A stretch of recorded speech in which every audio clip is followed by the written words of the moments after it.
Bonjour à toutes et à tous.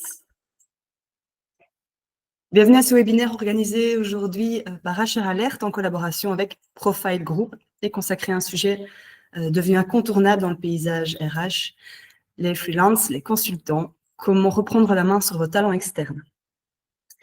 Alors avant de commencer, je vais vous demander à tous de bien éteindre vos micros et vos caméras. Vous pourrez poser vos questions à tout moment via le chat et il y aura un petit quart d'heure à la fin du webinaire consacré à répondre à toutes vos questions. Cette session est enregistrée et on vous l'enverra assez rapidement. Alors, avant d'entrer dans le vif du sujet, je vais vous rappeler très brièvement la distinction entre les différentes formes de collaboration que l'on retrouve aujourd'hui dans les organisations.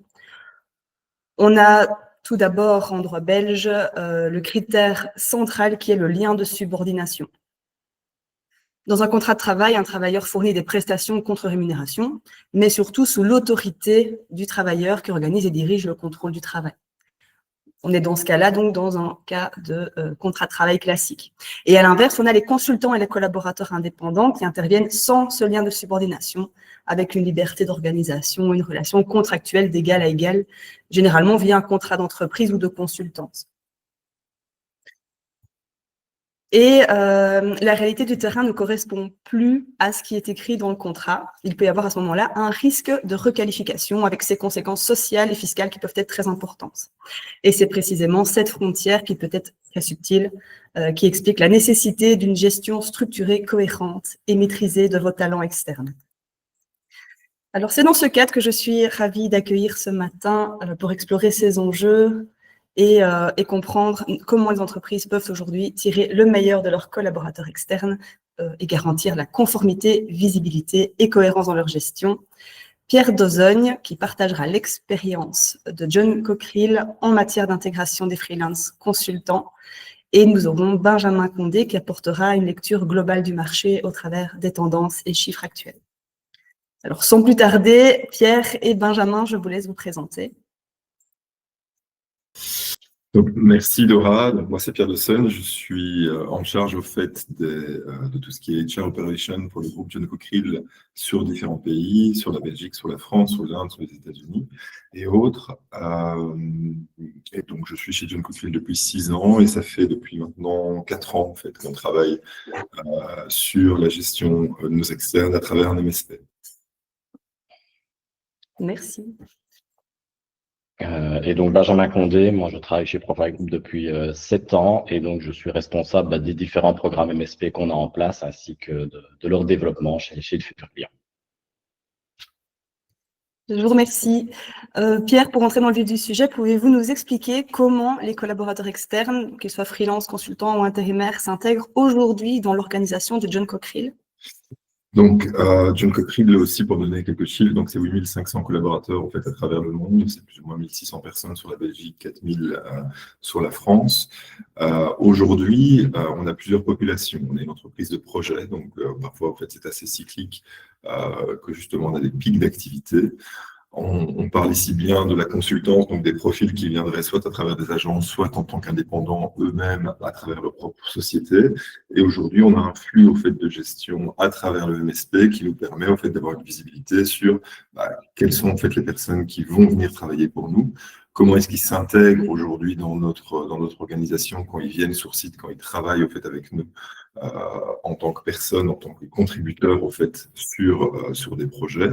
Et aujourd'hui, avec le MSP, on a une visibilité beaucoup plus grande qu'on l'avait au fait il y a des années sur où sont nos externes, où sont en fait ces personnes, qu'est-ce qu'ils font, comment est-ce qu'ils le font, quel est le flux aussi de gestion d'entrée, parce qu'on doit mettre à disposition aussi du matériel ou autre chose quand ils viennent sur site, comment est-ce qu'on les intègre, pas comme un collaborateur, mais comme un collaborateur externe, donc on doit avoir un certain process, comment est-ce qu'on arrête aussi les contrats, comment les contrats sont renouvelés, et tout ça, en fait, on a une visibilité spécifique grâce au MSP pour cette population.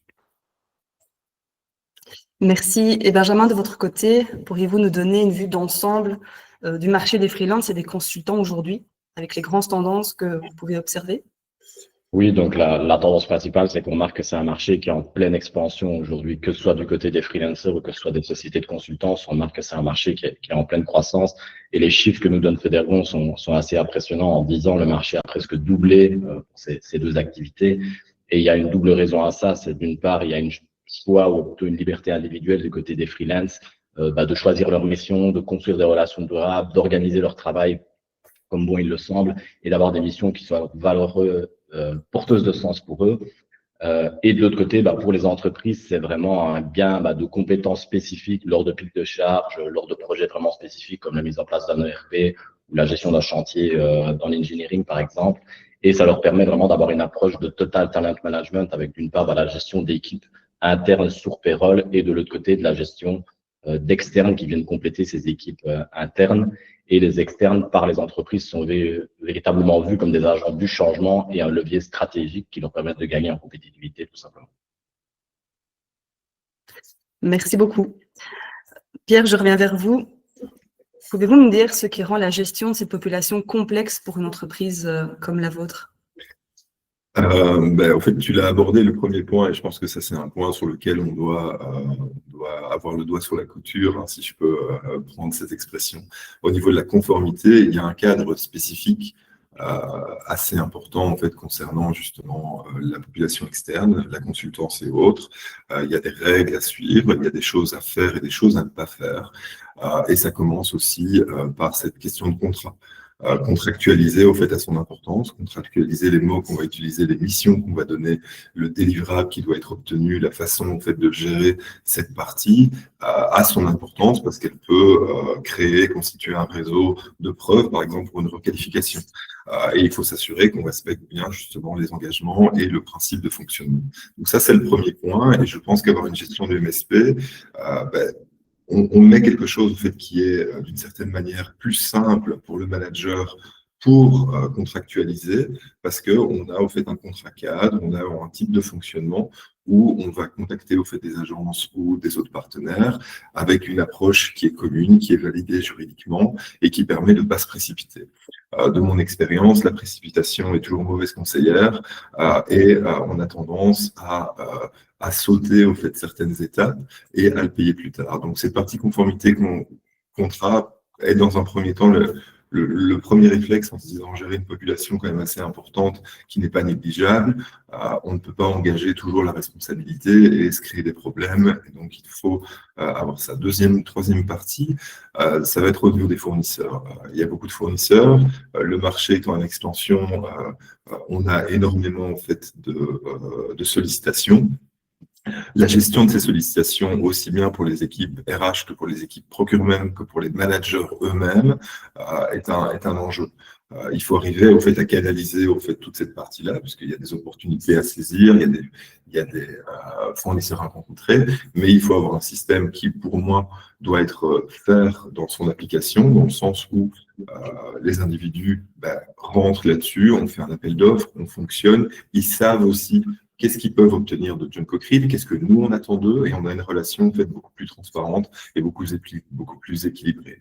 Le marché fluctuant, oui, on a aussi pas mal de changements. Hein. C'est pas un marché quand même assez stable, c'est un marché dynamique. Les contrats de mission ne sont pas des choses qui vont s'étaler sur 5 ans ou 10 ans. Donc, en général, on est chez nous plutôt sur des moyennes de projets qui se suivent sur 18 mois ou quelque chose comme ça. La visibilité est un enjeu pour la RH. Benjamin l'a mentionné. Négliger une population aussi importante, c'est une erreur. Ne pas avoir de visibilité en tant qu'HR, de savoir en fait où sont les ressources, où elles travaillent, ça ne nous permet pas justement de prendre des décisions très cohérentes pour l'entreprise et d'avoir une vision plutôt structurelle et plutôt à moyen terme ou à long terme sur comment, en fonction en fait, de la charge de travail, de nos capacités, on doit se staffer et on peut utiliser au fait les opportunités. Un autre point, parce qu'ici je l'aborde moi sur une partie RH, mais c'est un travail au fait qui est multi-partie prenante, dans le sens où il faut intégrer aussi les achats. le coût, la bonne gestion du coût et avoir en fait une approche structurée par rapport à cette partie entre le coût du marché, le coût de ce qu'on peut se permettre, reste un point assez important.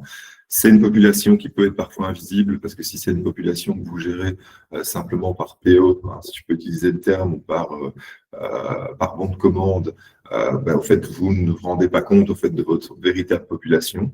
Ce sont des coûts qui ne sont pas rapportés au fait directement dans un bilan sur la même ligne du personnel interne, mais c'est des coûts aussi de production qu'il faut aussi pouvoir intégrer et pouvoir avoir une meilleure responsabilité. Et c'est une responsabilité partagée entre achat, entre RH, entre légal et entre finance. Et c'est là d'où la complexité, finalement, en fait, pour un département de reprendre la main uniquement sur cette partie.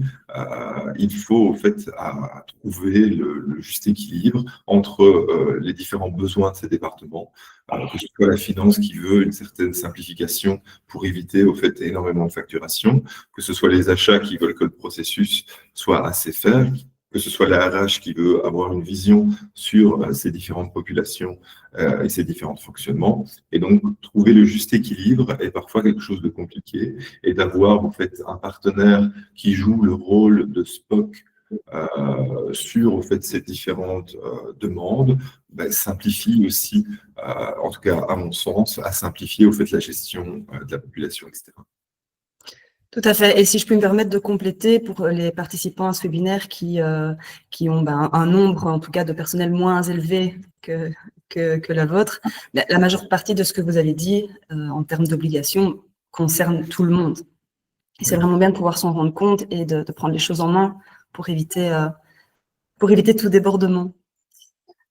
Benjamin, de votre côté, vous avez peut-être quelque chose à ajouter concernant les principaux défis liés à la gestion des collaborateurs externes? Non, je pense que Pierre a vraiment bien synthétisé les différentes problématiques. Moi, je dirais que généralement, le problème, il émerge. Et la première problématique qu'on rencontre quand on audite un client et qu'on aborde ces discussions sur la gestion de la population externe, c'est un manque de visibilité. Et ce manque de visibilité en découle tous les problèmes dont on vient de discuter.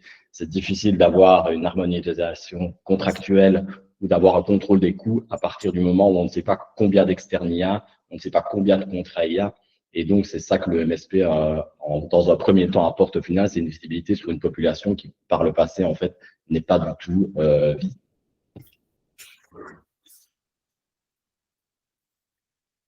N'est pas du tout. Pardon, ça a coupé chez moi. Excusez-moi. Moi aussi. Oui, Benjamin. Oui, j'avais terminé ma réponse. Mais ça a coupé? Ça a coupé sur la fin. Ah oui, je disais que tout simplement, pour synthétiser, que la première problématique, c'est effectivement que c'est une population qui n'est pas visible et c'est difficile de prendre des décisions, que ce soit d'un point de vue légal, financier ou achat, quand on ne voit pas cette population. D'accord, merci. Et pouvez-vous nous parler un peu des conséquences d'une gestion, disons, au cas par cas de ces collaborateurs externes? Préciser quels sont les principaux risques, justement, légaux ou contractuels liés à une gestion qu'on pourrait qualifier d'éclatée? Moi, je dirais que la première difficulté d'un point de vue contrat, c'est que généralement, on va se retrouver avec des conditions qui sont très disparates entre différents fournisseurs. Donc, on va avoir des personnes qui nous imposent un préavis plus ou moins long et ça peut créer des frustrations même entre ces fournisseurs de ne pas être traités de manière fair, justement, entre eux. On a des questions fiscales, particulièrement quand on a des profils qui voyagent à l'international ou qui sont présents sur différents sites.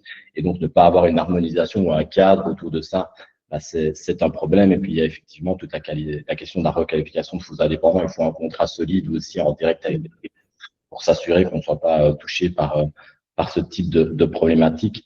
Et je dirais aussi qu'il y a une question, effectivement, comme Pierre l'a bien dit, de justesse, en fait, vis-à-vis des fournisseurs. Il faut un système qui encadre, j'allais dire, la prise de mission et un appel d'offres pour éviter tout simplement des abus de l'autre côté.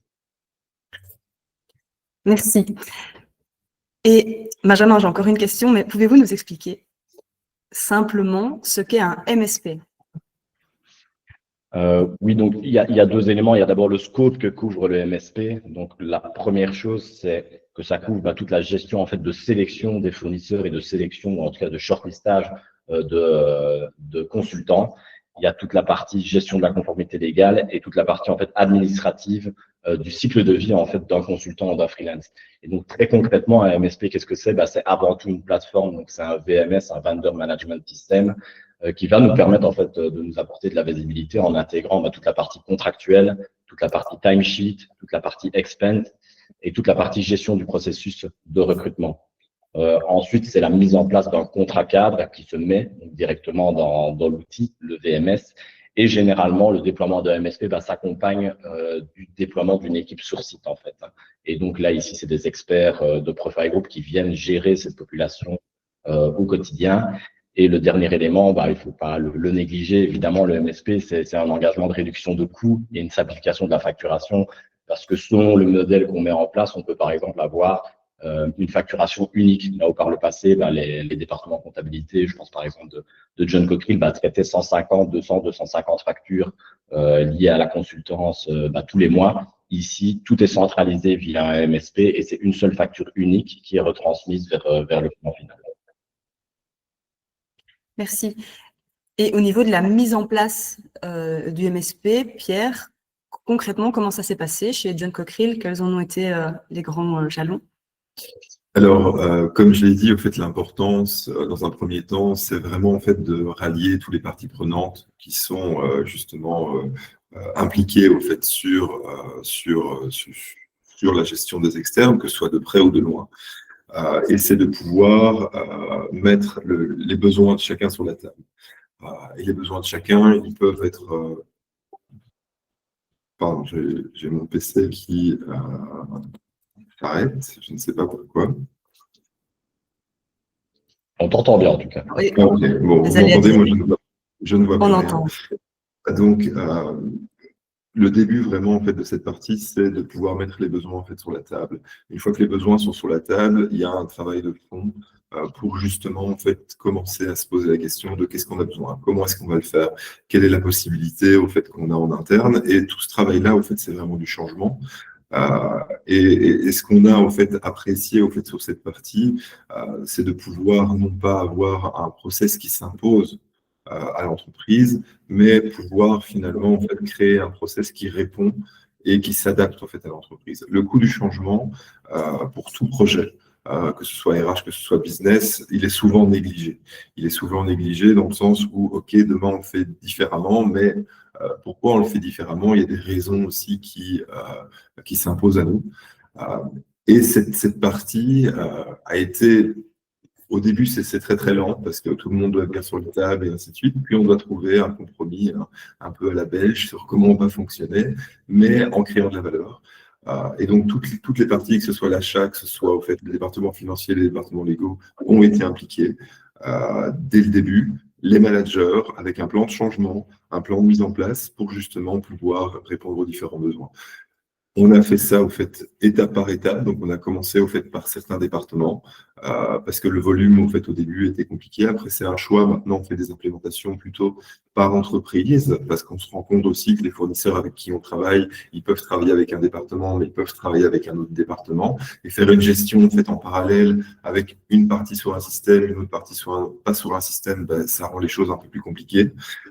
Mais je pense que avant tout il faut trouver en fait un partenaire qui va avoir une capacité d'écoute et qui va avoir une capacité d'adaptation pour créer de la plus-value.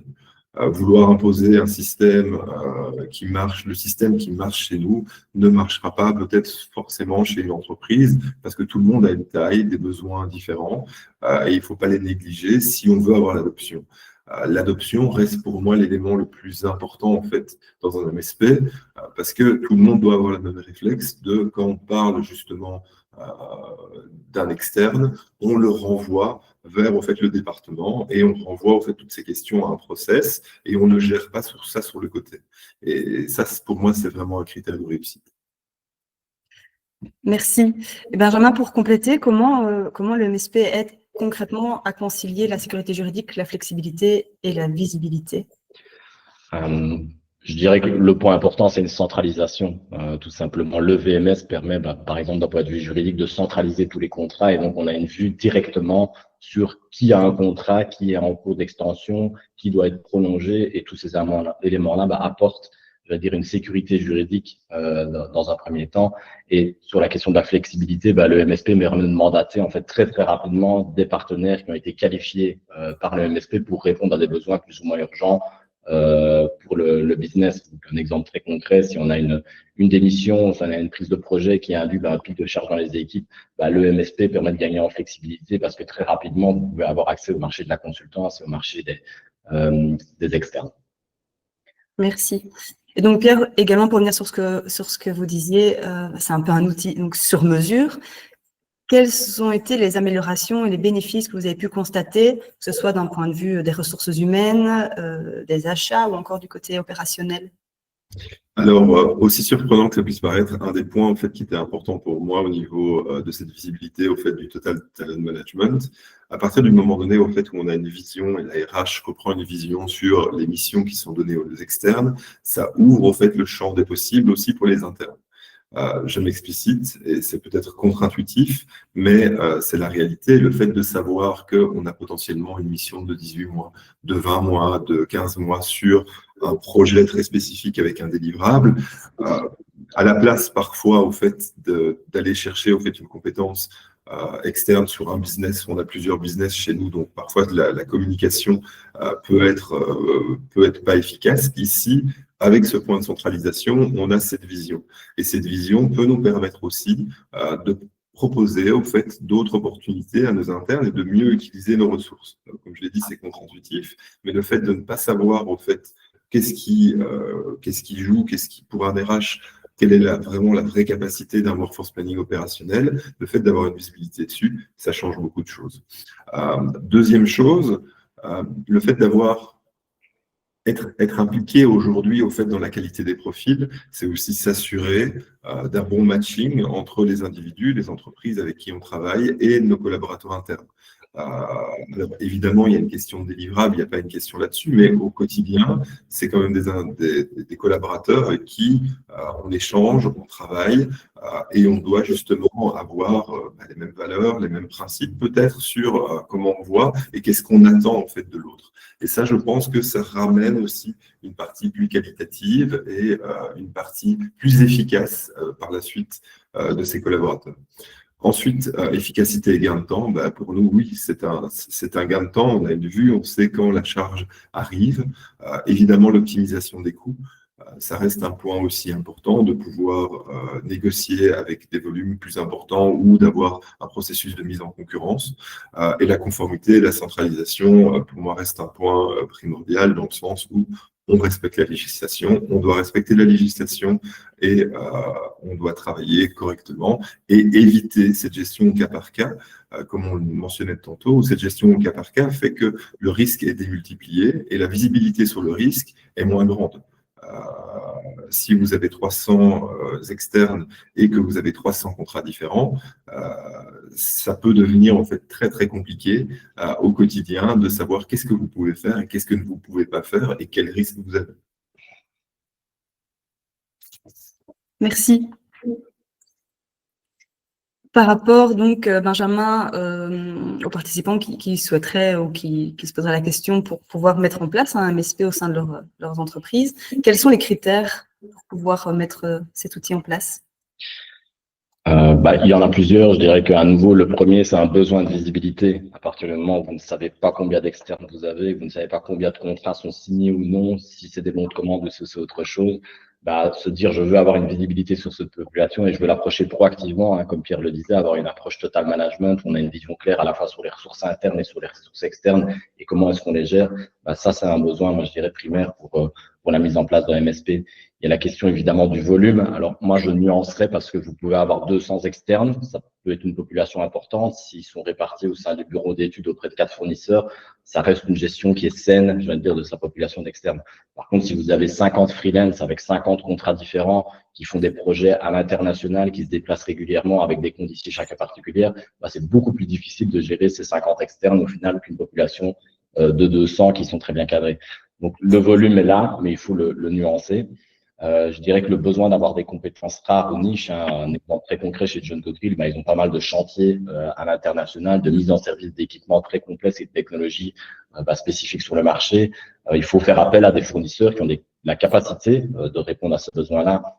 Et donc là, un MSP à nouveau peut aider parce qu'ils font tout ce travail de sourcing, de sélection des fournisseurs pour être sûr de pouvoir accompagner en temps et en heure le client sur un besoin très spécifique.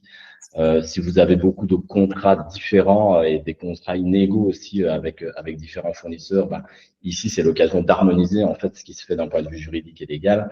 Et puis, effectivement, si vous avez à un moment un pic de charge, et notamment vous vous dites, l'année prochaine, j'ai une prise de projet ou une prise de commande assez importante, avoir un MSP permet de jouer le rôle de tampon pour la population externe. Il y a évidemment la question des coûts. Logiquement, s'il n'y a pas de mise en concurrence et s'il n'y a pas une visibilité sur combien ça coûte la gestion de cette population externe, c'est une problématique pour aussi prendre des décisions d'un point de vue financier et achat. Et puis, dans un dernier temps, il y a toute la question, logiquement, RGPD, le fait de ne pas avoir une plateforme qui centralise toutes ces informations vis-à-vis des externes est un problème d'un point de vue RGPD. Merci. Et pour l'avenir, comment vous voyez ce modèle évoluer? Je pense que c'est un modèle qui est amené à continuer à se développer. Il y a évidemment des questions d'IA, notamment pour le sourcing des candidats. Il y a la question de direct sourcing aussi. Aujourd'hui, on se repose beaucoup sur des fournisseurs en direct pour gérer ou pour sélectionner plutôt des externes. Petit à petit, on voit qu'il y a un besoin des entreprises d'être en lien direct avec le marché. Donc ça, je pense que c'est une tendance qui va se développer. Et puis, effectivement, la mise en place de MSP qui sont transfrontaliers. Je pense qu'aujourd'hui, on a souvent des MSP qui gèrent une population en local en Belgique, mais on sent que le besoin de visibilité, il va au-delà d'un pays en local et qu'on met en place de plus en plus des programmes qui s'insèrent sur différents pays et parfois même sur différents continents. Merci. Pour conclure, Benjamin Pierre, qu'est-ce que vous pourriez donner comme conseil aux entreprises qui souhaitent donc mieux gérer leurs freelances et consultants? Alors, si je peux donner un conseil, premièrement, c'est de gestion du risque, de faire un audit au fait de sa propre population et de se regarder au fait en se disant est-ce que potentiellement je suis à risque ou je ne suis pas à risque? Comment est-ce que je le fais? Est-ce que mon process est efficace? Est-ce que mon process répond en fait aux besoins aussi de mon business?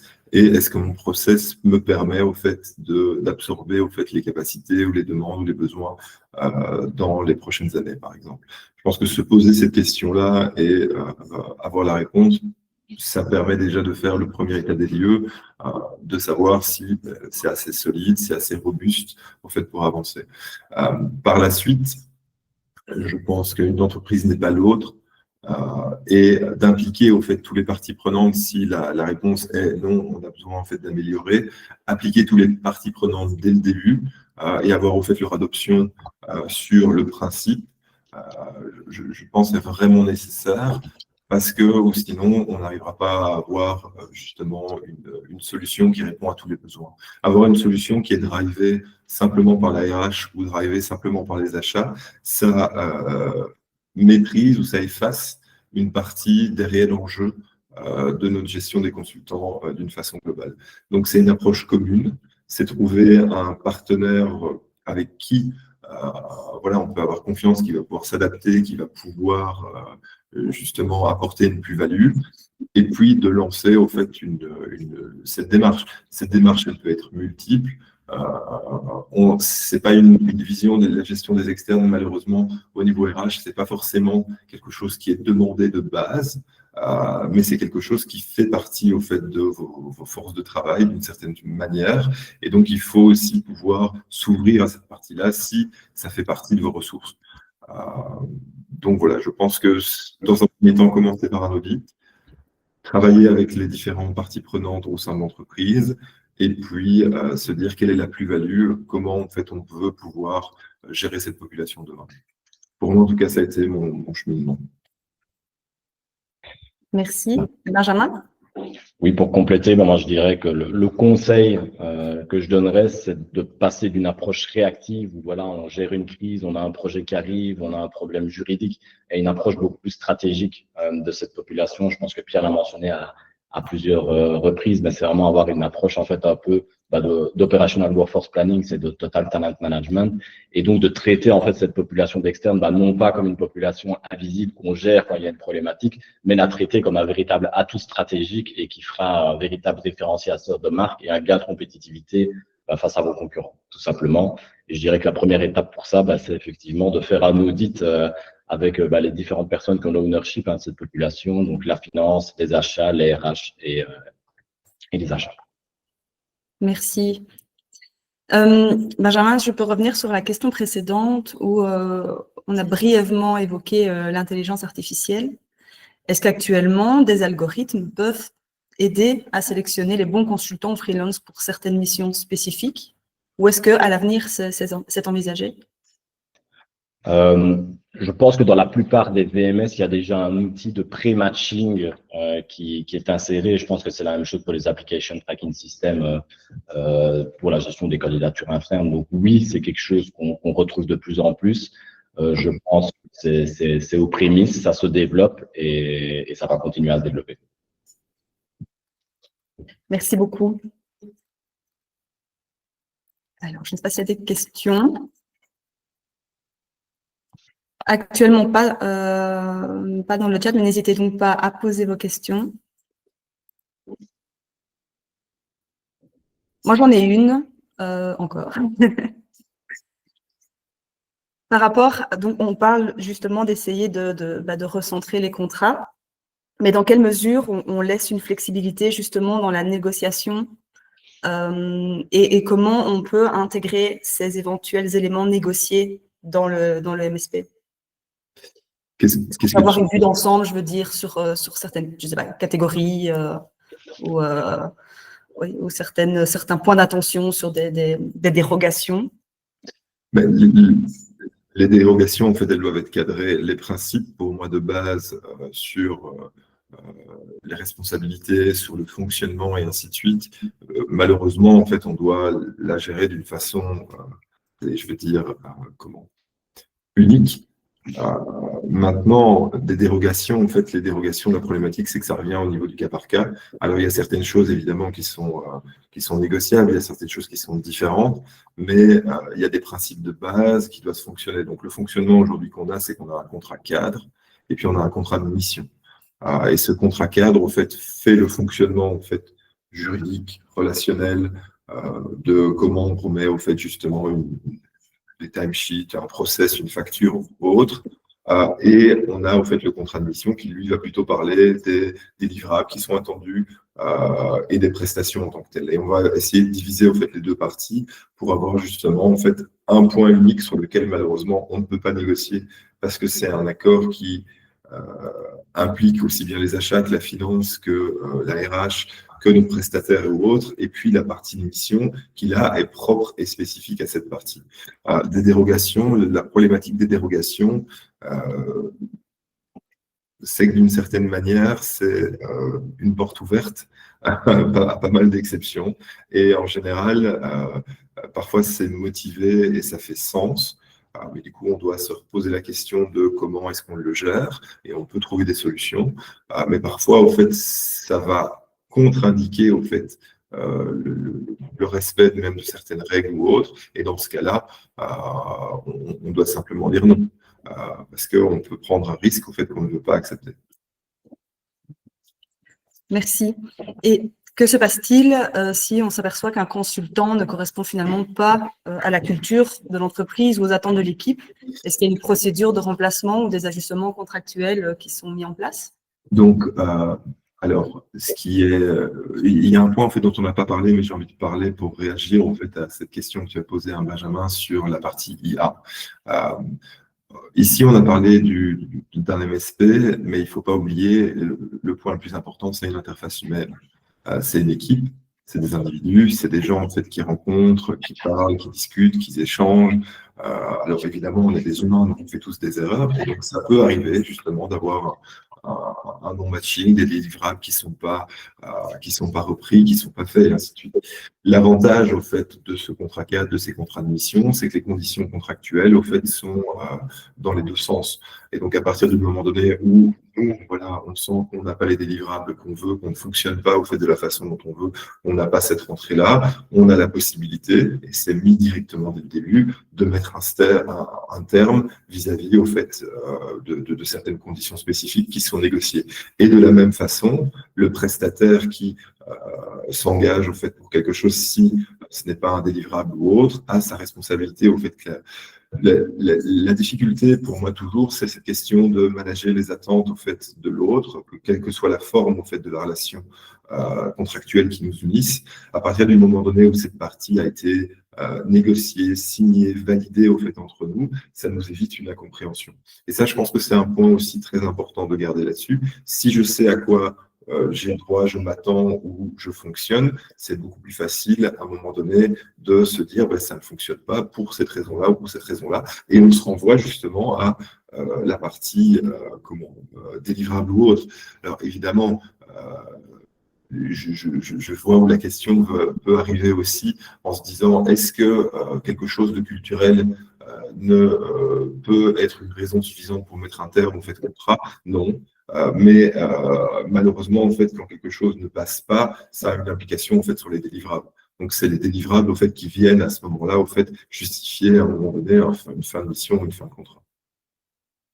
D'accord. Et avant d'arriver à cette fin de mission, est-ce qu'on peut justement passer par des critères de performance ou feedback sans, j'imagine du coup, en différenciant totalement les process RH d'un travailleur salarié? Alors donc, cette partie-là, au fait, c'est la relation aussi qui est d'une certaine manière renvoyée à travers le MSP, dans le sens où il n'y a évidemment pas d'évaluation formelle comme on peut l'attendre, en fait, qui créerait un lien de subordination, mais on peut avoir des revues de délivrables avec le prestataire.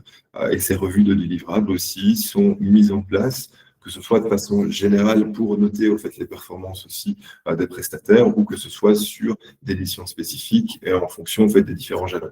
Et c'est ça au fait tout l'avantage aussi de cette construction en fait de contrat, c'est d'un moment donné de bien expliciter comment on va gérer cette partie, qu'est-ce qui se passe en cas de problème, quels sont les différents intervenants, et on s'assure bien de parler des délivrables et de s'assurer aussi que cette question de gestion soit renvoyée, potentiellement si c'est un consultant qui travaille pour une autre grosse entreprise de consultance, vers son manager à lui, et il y a une relation en fait, qui permet justement de discuter relation client-fournisseur sur cette partie. Et je pense que là, en général, les entreprises n'ont pas forcément le temps, en tout cas moi je ne l'avais pas à l'époque, de pouvoir gérer toutes ces relations avec tous ces fournisseurs. Le MSP est un outil et un moyen humain et pas IA de aussi au fait, coordonner en fait, toute cette partie entre retour, délivrable et fournisseur et puis ensuite client, qui est une partie neutre au fait, dans la relation.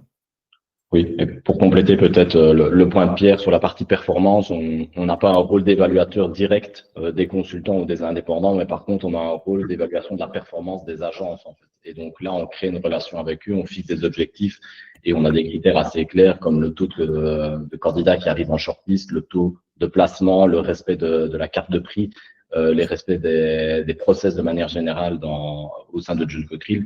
Et là, il y a vraiment un rôle que le MSP prend de gestion de la performance vis-à-vis des fournisseurs directement. Merci. Et encore une question, parce que j'ai le temps et c'est un sujet qui m'intéresse fortement. Après combien de temps, enfin quel délai a-t-il fallu pour que vous puissiez déjà avoir un impact concret après la mise en place du MSP dans votre structure? C'est direct. Ah oui. C'est après l'implémentation, donc une fois au fait que le process est lancé, toute la phase d'implémentation a comme objectif aussi du coup d'uniformiser au fait les contrats. Donc à partir du day one, on rentre dans cette uniformisation de contrat, de mettre un processus de validation, fait des facturations ou autres, et puis toute la partie coût de négociation en fait qu'on commence en même temps. Donc je pense que ça c'est aussi la force, c'est que on valide finalement une ambition et on essaie de la matérialiser, en tout cas sur la partie directe, la plus rapidement possible, parce que c'est des étapes en fait à faire qui sont nécessaires pour l'implémentation. Moi, est-ce qu'il y a un autre point en fait qui est intéressant pour moi, c'est qu'on valorise aussi surtout un MSP sur le coût direct que ça peut rapporter avec la négociation avec les fournisseurs, la mise en concurrence, tout ce qu'on peut imaginer en fait de processus achat bien gestion. Il y a aussi tout un coût qu'on néglige et qui est fondamentalement important, c'est les coûts indirects d'une mauvaise gestion en fait de nos populations externes, que ça va de la timesheet qui n'est pas réelle, qui n'est pas validée, qui n'est pas juste, à des processus de facturation qui peuvent être longs, à une contractualisation qui peut être un peu chaotique ou autre.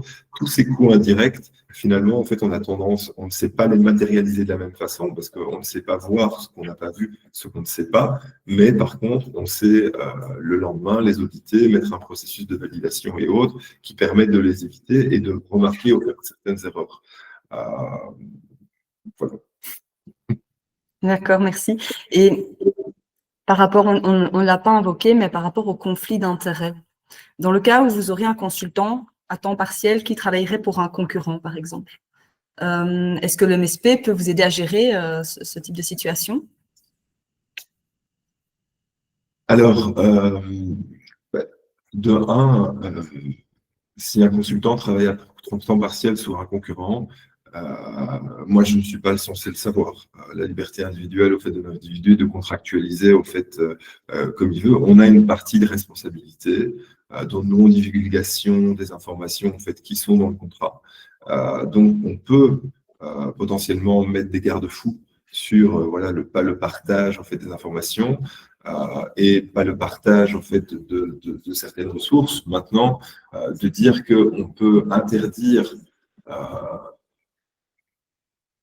on peut interdire de travailler avec nos process et avec l'information qu'il lâche chez nous, mais on ne peut pas lui interdire au fait de travailler au fait pour un autre à partir du moment donné où lui fait la part des choses. D'ailleurs, c'est le cas dans les sociétés de consultance. Les 4 sociétés de consultance travaillent avec tout le monde. Maintenant, il faut bien évidemment mettre le cadre légal et que le partage d'informations ne se passe pas. Moi, je suis toujours attiré par ce fait, on peut mettre en place le meilleur process. Maintenant, si quelqu'un essaie de détourner le process ou de le faire autrement, moi, je ne crée pas des process pour empêcher ou pour que les gens mal fonctionnent à l'intérieur. Ça, c'est une autre partie. Évidemment, on se protège vis-à-vis de ça, mais c'est a posteriori qu'a priori, même si c'est déjà indiqué au fait dans la relation contractuelle. D'accord, oui, oui. Ici, je voyais vraiment, quand je parlais de ça, c'était le secret d'affaires ou le portefeuille client. Tout ce qui était sécurité pour le patrimoine en soi de John Cockerill. Oui, et ça l'aura à nouveau via la plateforme. Des documents type NDA ou des addendums au contrat peuvent être ajoutés et centralisés directement via la plateforme, et c'est des atouts aussi pour le MSP. Ok, super. Pour ma part, je n'ai plus de questions. J'y vois beaucoup plus clair. Et dans le chat, il n'y en a pas non plus. Donc, je pense qu'on va pouvoir tout doucement vous libérer. Merci en tout cas à tous les deux pour cette belle présentation. Et c'est pour un sujet très intéressant et fort peu connu. Voilà, c'était vraiment sympa. Et pour les échanges également qui ont été très agréables. Merci Laura. Merci. Je vous souhaite une bonne journée. Bonne journée. Merci. À bientôt. Au revoir, merci. Au revoir.